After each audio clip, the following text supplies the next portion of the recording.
Okay guys, so this video should be a little bit shorter than the last one, and the good news is that you have copies to fill this out. If you don't have copies or you aren't sure how to use like filling it in on Google, then go ahead and just ask your NTI room teacher to print off copies for you for this. But we're going to start going over the cycles of photosynthesis, mitochondria, which is cell respiration, as well as just the ATP ADP cycle. So we talked about that in our last video, and this is just kind of taking it into a deeper dive. So the first one we're going to talk about is photosynthesis, and we're going to have two sides to the equation. So this is our full chloroplast, okay? And the first side we're going to be talking about is here. And what we call this cycle and this chloroplast, the stages of it, is kind of like the light and dark cycle, or light independent, light dependent. There's lots of words for it, but I'll kind of go over that as we get into each part. So this right here is where we're going to start. As you can see, the sun's right here. This side depends on light. And so this little box right here is where we're going to say light is going into this side of the equation. So that's our light energy, or sunlight, down on our word bank below. And the other thing that's going to be going into this side of the equation is going to be water. So I'm just going to put H2O. You never know if a test is going to use H2O or the word water, so just make sure you're familiar with both. So, like I said, this side of the equation depends on light. We're going to call it light-dependent reactions, or in simpler terms, light reactions. Sorry, a lot of it's going to be kind of hard to see with the shading, but this is our light reactions. And I also just wanted to go ahead and say where this light reactions are occurring in these little stacks right here. They kind of look like pancakes, but these are going to be called thylakoids.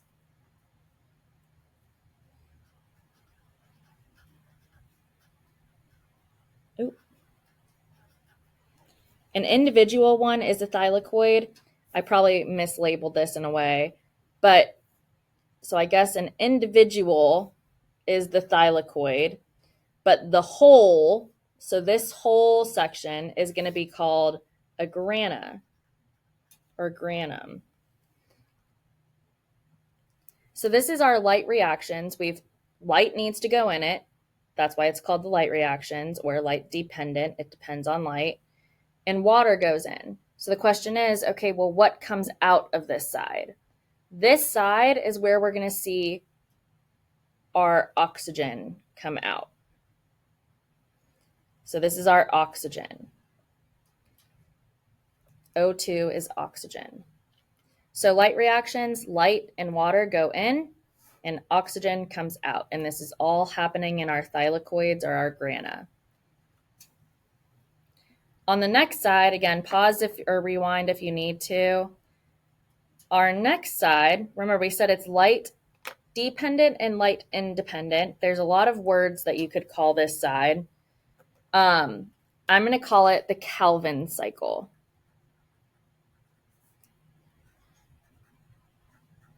I'll list them over here.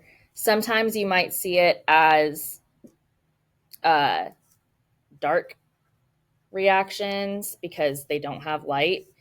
I'll just put dark RXN. That's a short abbreviation for a reaction. Sometimes you might see it as light independent because it does not need light. So dark reactions are light independent, but we're just going to call it the Calvin cycle. What goes into the Calvin cycle, think about it.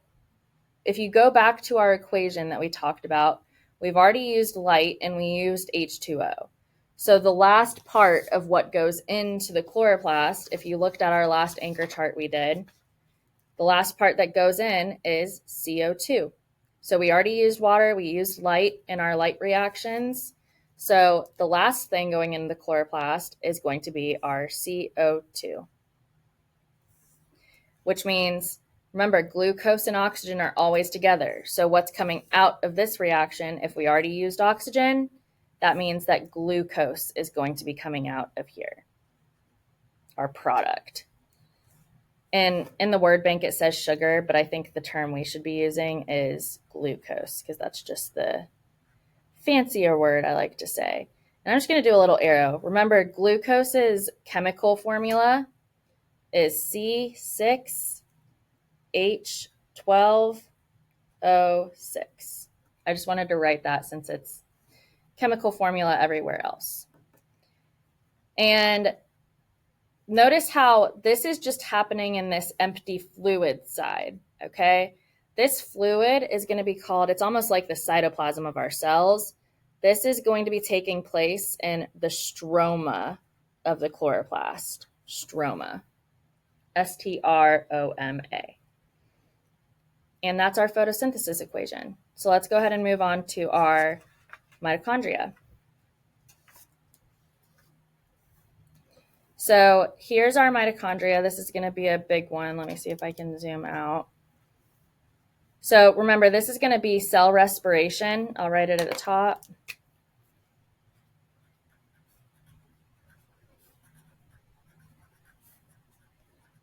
Which is happening in the mitochondria.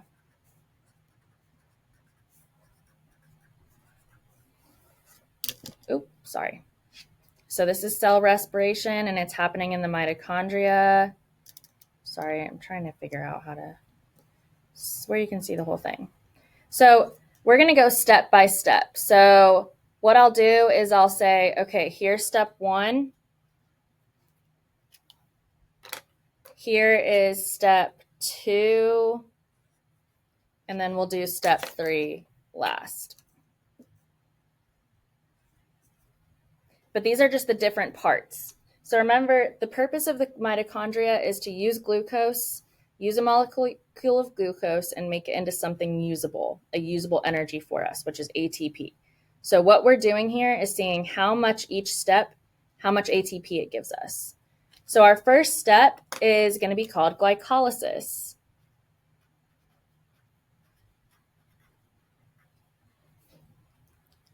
And notice that here's our mitochondria. This big little organelle right here, that's the mitochondria. Glycolysis is happening outside of it, and it's happening without oxygen. We're not going to focus too hard on that for this, but glycolysis is happening outside the mitochondria, and it's only going to give us 2 ATP.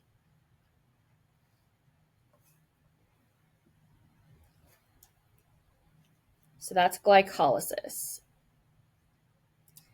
The next step is going to be called the Krebs cycle.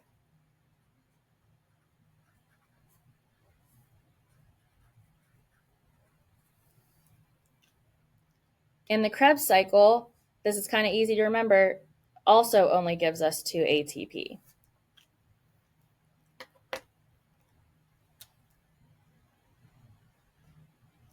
In the last cycle, I like to say it's probably one of the most important. Some would argue that it is because, well, one, I'll say it's called the electron transport chain. I'm getting ahead of myself, too excited. The electron transport chain.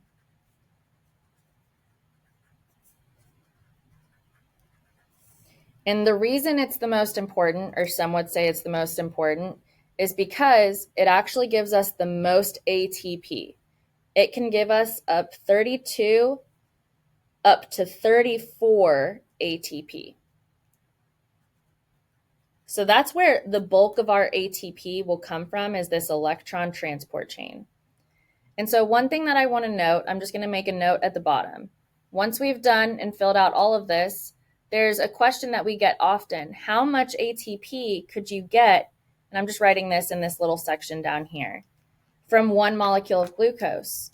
And what you do is you take what we just all added. So the total ATP we could get, so we take each one, we could get 2 plus another 2. But how do you calculate 2 plus 2 and then this 32 to 34. It's going to be a range. So on one end, we could get 2 plus 2 plus 32, which is 36.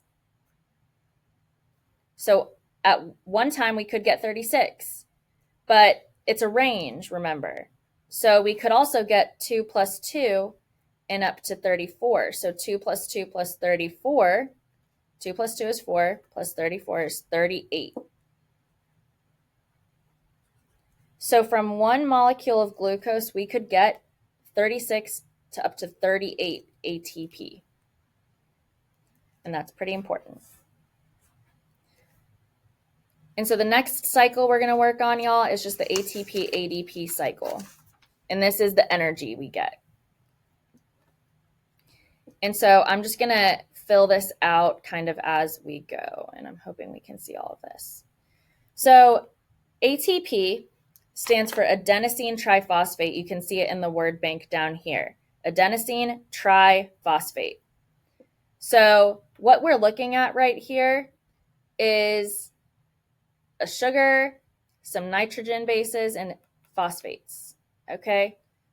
So sugar and phosphates is what we're really going to focus on.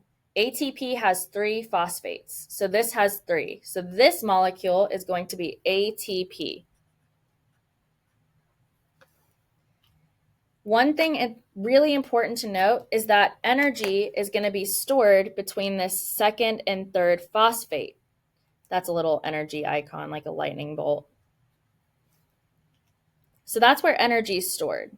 So when you have energy in this ATP molecule, it's almost like a charged battery because it has energy in it.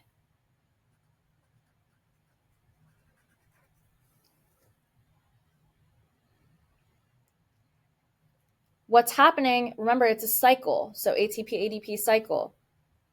When we lose a phosphate, it's no longer going to be called adenosine triphosphate. It's going to be called adenosine diphosphate, D for 2. So this molecule down here, where it's adenosine 2-phosphate, diphosphate, this is ADP.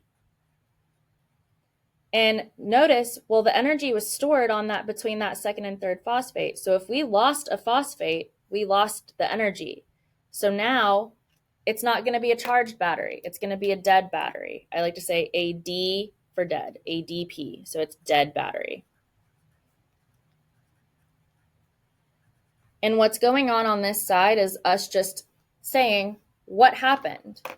Well, what happened was, don't worry about this water. We're not going to really worry about that. But what I do want to focus on is what happened to the phosphate and the energy. So we lost a phosphate. So phosphate lost.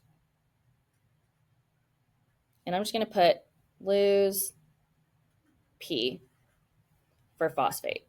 And I'll just write up here what P stands for. So P phosphate.